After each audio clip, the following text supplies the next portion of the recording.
Daf Yomi, Tractate Bava Batra, page 123b, and we stopped a little bit early, and so I'll just go over the last couple lines of 123a. So we're on the bottom of 123a. The Gemara continues its discussion of Jacob's family. We were talking about how Lavan sought to deceive Jacob, and Jacob made up with Rachel to make signs so that he wouldn't be deceived. But then eventually Rachel gave Leah the signs because she didn't want her to be embarrassed. And so now we're continuing on in this discussion.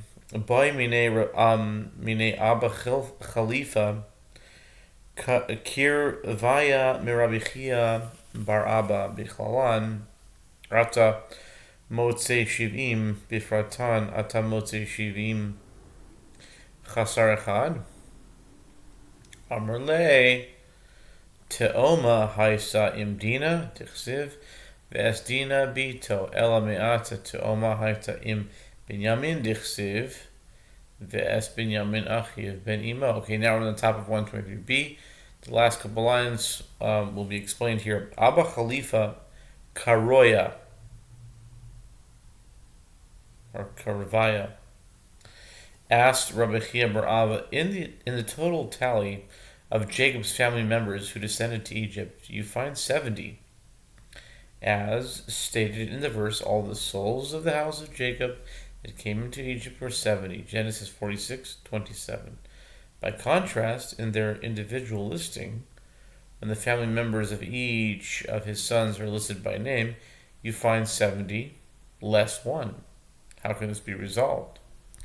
Rabbi Chia bar Abba said to him, a twin sister was born with Dinah, as is written, and his daughter Dinah. Okay. Genesis 46:15. The term et implies an unspecified additional person. Our Khalifa Karoya replied, if that is so, one would have to say that a twin sister was born with Benjamin, as is written, Ve'et ben Yamin Achiv ben Imo. Good question. We're on 123b right now. Amar Margalos Teva Haisa Biadi Biat Mevakish Lav many Hachi Amar Rabbi Chama bar Chanina Zu Yocheved Shehorasa Baderech V'leidasa ben Achamot Shene'emar Asher Yalda Osa Lalevi Mitzrayim Leidasa Mitzrayim V'noasa Mitzrayim. And he lifted up his eyes and saw Benjamin, his brother's son. Genesis 43:79. It says to ask by Benjamin, so maybe Benjamin also has a twin sister, which would render the count 70 incorrect. Bar Abba said, there was a goodly pearl in my hand, and you're trying to have me lose it. I guess he was referring to his shot. That was his pearl, and you're trying to ruin my... Not always when people get refuted, they always respond with such, personal things. Sometimes they do. He continued, so said Reb Chama bar Chanina, this missing 70th person is Yocheved, whose conception was on the journey. As the family of Jacob descended to Egypt, she was born within the walls. It took 9 months to travel from... Anyway,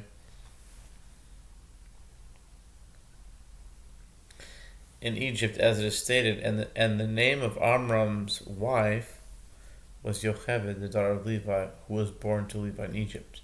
Numbers 26:59. Her birth was in Egypt, but her conception was not in Egypt. Accordingly, the family had 70 persons upon arrival, but she could not have been listed as descending to Egypt.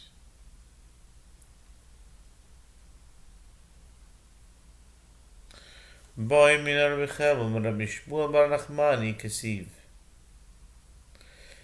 Vayehi kasher yodar achalas Yosef ma'ishna ki is Yelid Yosef v'olei Gal Yaakov Avinu she'en zara shel Esav nimsa ela b'yad zara shel Yosef she'nemar v'haya beis Yaakov eish beis Yosef lehovo beis Esav lekash. Rechelbo asked Rabbi Shmuel bar Nachmani, it is written, and it came to pass when Rachel gave birth to Joseph, that Jacob said to Lavan, send me away, that I may go to my own place, and to my country. Genesis 30:25. What was different when Joseph was born that Joseph decided only then to return home? Rabbi Shmuel bar Nachmani said to him, Jacob, our patriarch, saw prophetically that the descendants of Esau will be delivered only to the hand of the descendants of Joseph, as is stated, and the house of Jacob shall be a fire, and the house of Joseph a flame, and the house of Esau for straw. And they shall kindle in them and devour them. Obadiah 1:18. Jacob had left Eretz Yisrael to escape Esau, but he now felt confident that he could return without endangering his family.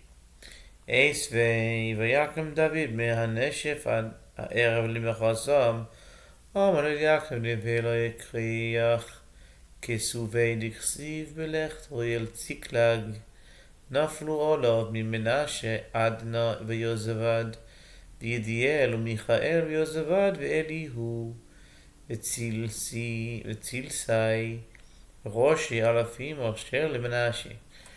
Rabbi Chelbo raised an objection to Rabbi Shmuel bar Nachmani concerning a battle between the Jewish people and the nation of Amalek, who descend from Esau, the first states, and David smote them from the twilight even to the evening of the next day. 1 Samuel 30:17. David was from the tribe of Judah, yet he was able to defeat the descendants of Esau. Rabbi Shmuel bar Nachmani said to him, whoever read and taught prophets to you did not read and teach writings to you. As it is written, as he went to Ziklag, there fell to him of Menashe, Adonah, and Josabad, and Jediel, and Michael, and Josabad, and Elihu, and Zilathai, captains of thousands that were of Menashe, and they helped David against the troop. 1 Chronicles 12:21-2. The verse in writings teaches that David's campaign against Esau was led by Joseph's descendants from the family of Menashe. Masiv al Yosef umehem min bnei Shimon holchu la'aseh anashim 500 uparataya v'noero Ephraia v'Uziel bnei Ishi b'rosham ויעקו אשר ספליתו למולק וישבו שם עד היום הזה. אמר רב בר שילה אישי מבני מנשה עשי תכסיב ובמנשה חפר ואישי.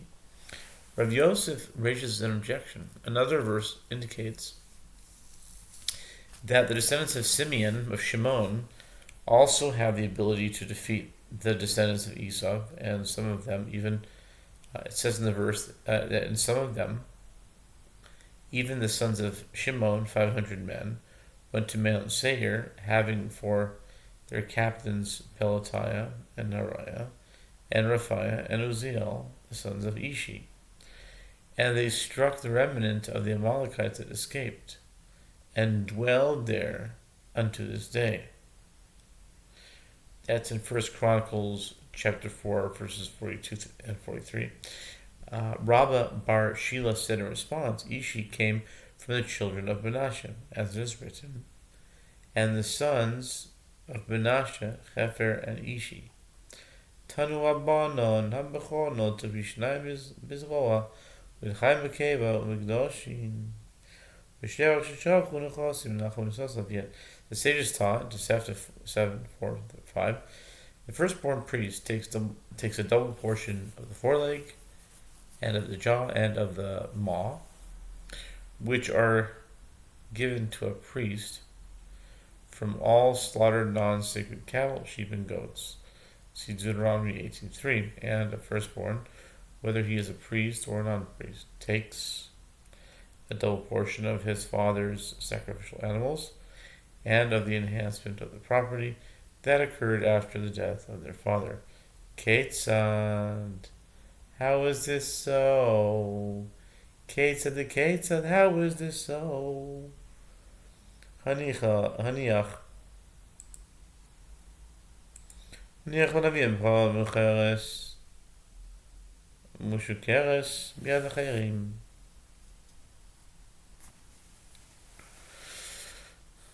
Musucheres benachem oy shahoyse roy ve'efer yad bechol not b'shnayim aval banu batim natu kromim im bechol not b'shnayim. The right to continue his household. To what type of enhancement is referring? If their father left them a cow that was leased or rented in possession of others, or if it was grazing in the meadow and it gave birth, then the firstborn takes a double portion of the rental income or of the calf. But if the inheritors build homes or planted vineyards after their father's death, thereby enhancing the property, the firstborn does not take a double portion. This is not considered enhancement of the father's property, but profit due to their actions. If he lost the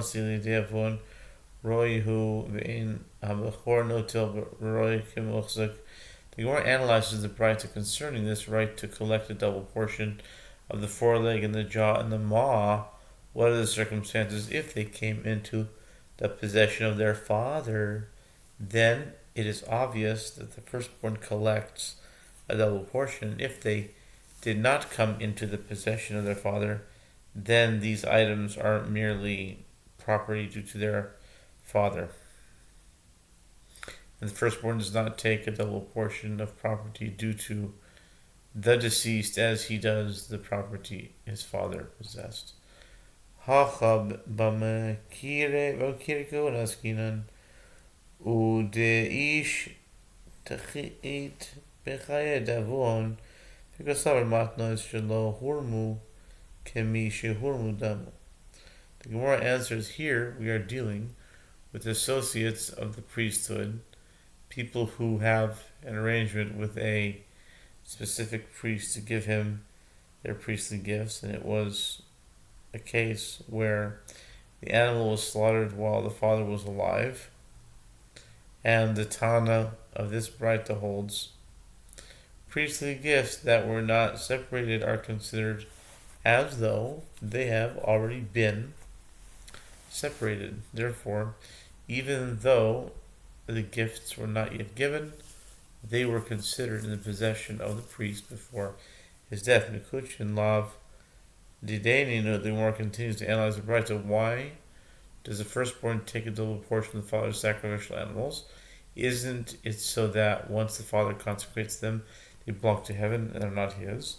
Kachim Kalam believe Yosef Lili Damar Maman Baalim who Itanim Alba the rabbis Kachim Kalim Shein Maman Baalim Devrei Yosef Lili.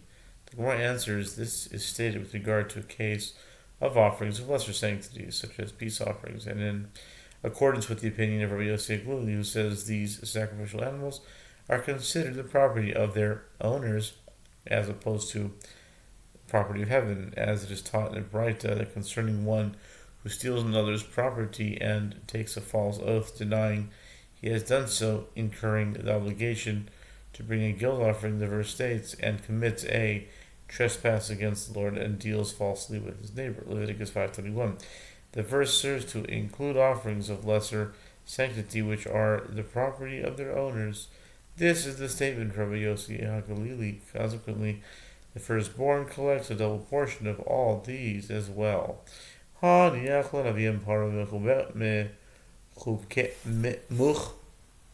Muchkeres umesukeres. ביד אחרים, או שהזרוע בעפר וילדה, וחורנו אצל בפי שניים, השתה מוכרס, מסוכרס, דלו ברשות ממורדי דהו קיימה, המשקיל רויה בעפר מבוי. The Batra continues, if their father left them a cow that was leased or rented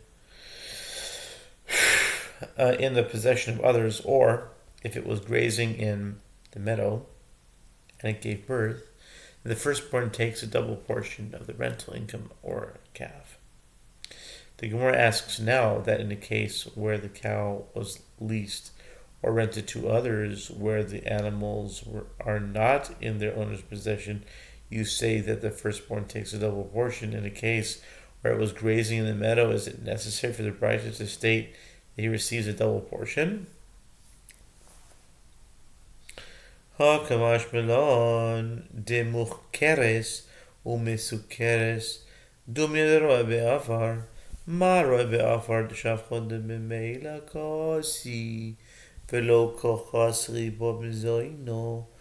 Gemara answers that this is what the Batra teaches us. It teaches that a case where the animal was leased or rented is similar to a case where it was grazing in the meadow.